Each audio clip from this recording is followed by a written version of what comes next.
In this video, we're going to have a look at a free hit, wildcard, triple captain, chip strategies, and I have put together a wildcard team for game week 24. So lots to go through. Let's have a look.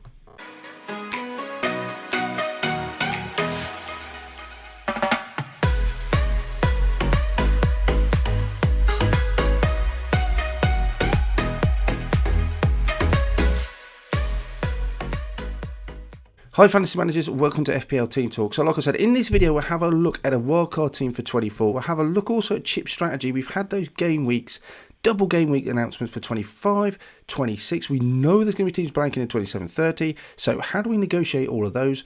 What should be our strategy? Triple captain we'll cover as well. All that good stuff. So don't forget to hit that like button. Subscribe if you want to keep up with the latest content. More free hit wildcard videos coming your way. In the meantime, let's get on with it.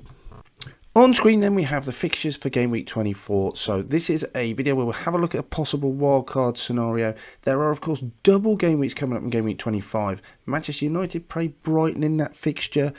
Game week 26 we have 8 teams double game week, so it's quite a decent double game week. Liverpool Leeds sticks out. Burnley, Spurs, Watford, Palace, Arsenal, Wolves. In terms of teams to target, obviously Man U have the Brighton game. Then they also host Southampton, so there's a decent couple of fixtures, you'd have to say.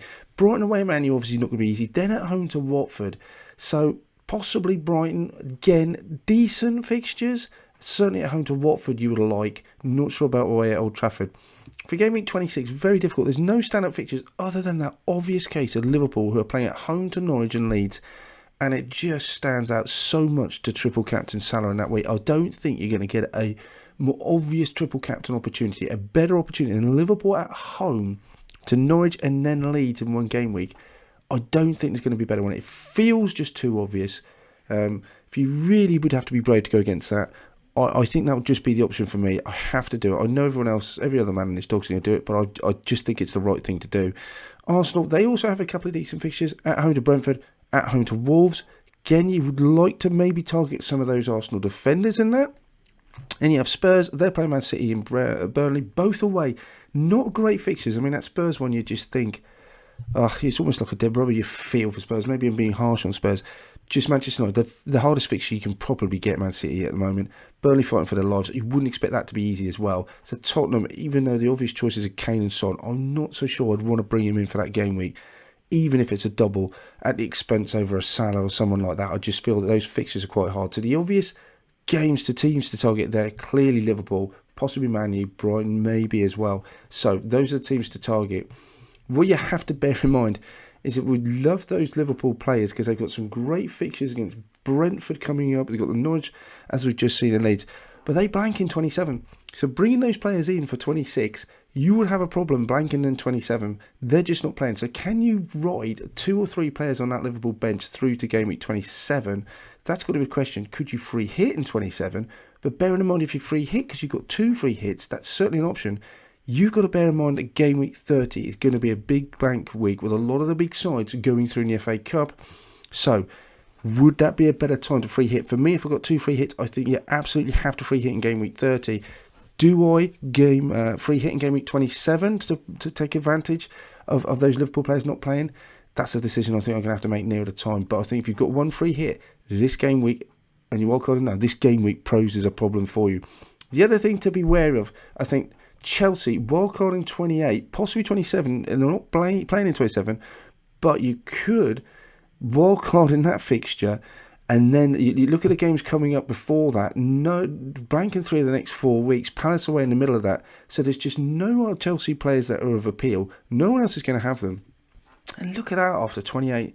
Burnley, Newcastle, Norwich, Brentford, Southampton, Leeds. Wow, what a string of fixtures that is. So if you're wildcarding 28, that looks like a great opportunity to bring those Chelsea players in. So I think, again, if you're looking at wildcarding now, just bear this in mind. Can you put off until that Chelsea swing? Because no one else is going to have them. It'd be difficult for other people to get to them as well. I really like that fixture. If I'm going to try and hold my wildcard till that point, that would be my strategy. Okay, let's have a look at this wildcard team that I put together for you then. Foster just comes and goes. I think he's got a double game week coming up. He's the cheapest playing keeper. He's going to be fit when he's fit and available. He'll come straight in. De Gea also just got some great fixtures. and he's got that double game week as well. It's just a no-brainer for me. I'm not saying they're an absolute non-negotiable. They've got to be in there. There's other players you could go for. De Gea, I like, though. Good for bonus and save points. And Foster, definitely an option when he's got 2 games away at Villa and at home to Palace. Definitely an option.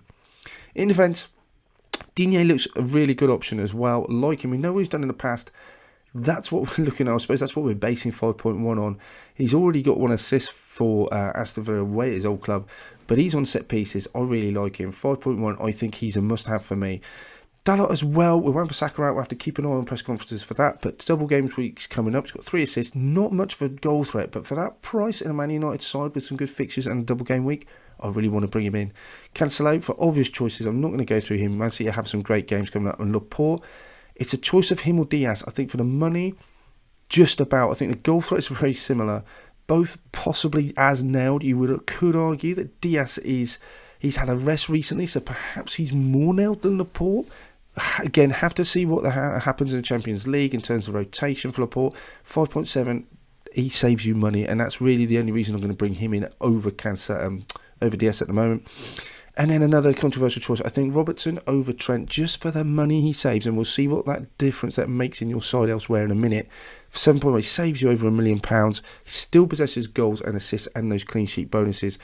I think if it was a straight choice between Robertson and Trent, and they cost the same, you would have to go Trent every single day of the week. But for that extra money, what it allows me to do elsewhere on my side, I think I'm prepared to take that concession. So those fixtures, look at those fixtures for Digne. Villa have some really nice fixtures. As we see, Man, you've got that double game week. Cancelo, great fixtures for him coming up as well. Laporte on the same boat. And Robertson, great with that double game week coming up with the Liverpool fixture in. He just looks great. In midfield, then we move in. And again, we've got Gray, 5.5. There's other options for Gray, absolutely. I mean, I'll go through the other options at the end of the video, but 5 goals, 3 assists, 0.32, still good, possesses a good goal threat. Salah just has to come in. It'd be interesting to see if Egypt do win the AFCON or what happens. I don't know. He'll be fit and available for the Thursday night, but the Sunday with the final that he's in at the current time of recording, will he make it back to Thursday? I just have visions of him on this open top bus in Egypt going through the crowds, and he's not back until Tuesday, Wednesday, and he may be making the bench. Have to keep an eye on that. He could have, I think he has to come in beyond 24 anyway, 25 and 26, he's got to be there for those fixtures. So he comes in at some point. Whether you want to jump off him, go to someone like Son in the meantime, that's another discussion. De Bruyne, love him, he looks great, back to form, nailed in that City midfield with great fixtures. Gallagher still looks good to me, 7 goals, 5 assists, great fixtures coming up, and still good XGI. And Jarrod Bowen, I don't think we need to say much more about him, he's been fantastic this season so far. So look at those fixtures, great for Everton. Be interesting to keep an eye on that. I don't think it would take a hard sell to convince me to go as well and Gray, but at the moment I'm going to stick with him. I think he's still a good option for that price. Salah, absolutely. We talked about De Bruyne, great fixtures. Gallagher's got that double game week, but remember it's not a double game week for Gallagher because he has Chelsea and he cannot play against his parent club. And Bowen, great fixtures as well in a side that's scoring lots of goals. So let's move in up front. Ollie Watkins, great fixtures we've seen for Villa. I think he's nailed up front. He is a really good option. Antonio, we know what he's done so far this season. Dennis, God, I've been stung by Dennis. All is forgiven if he comes with 6.2. I still think he's an option. Interesting to see what happens with him. How does Roy Hodgson play him? Wouldn't, again, take a hard sell to go to someone like King instead. But for the fixtures, I think in a double game week, he's got to be an option. So looking at it, as we know, Watkins and West Ham we've already looked at. So Dennis away at West Ham, then they have the double. They've got Brighton, Villa and Palace. Not bad fixtures. What will Roy Hodgson get out of him? I don't know. But a bench option at 6.2, I'm certainly not completely sold on Dennis. Can look at other options.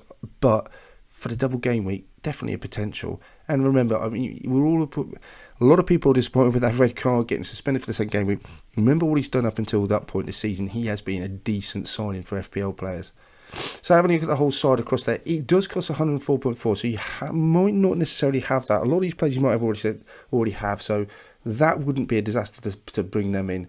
But you've also got other options in defence. You've got Nori 4.3. Wolves have great fixtures, a double game week as well. Don't think you could go far wrong with that. Downgrading someone like a Digne if you want to save money. Dan Burn will Newcastle be a lot tighter, and Lamptey's still a good option with double game weeks coming up for Brighton. Quite like those. In midfield, there's obvious choices with Coutinho wouldn't rule out. I think for me, just need a little bit more time to look at him. West Ham, great fixtures. Lanzini could be a wild card. If you want Salah out, perhaps Fernandes coming in for that double game week is a potential. Other midfielders, Alanga 4.8. With everything that's going on with Greenwood, is he a good option now in midfield? Is he going to get more minutes?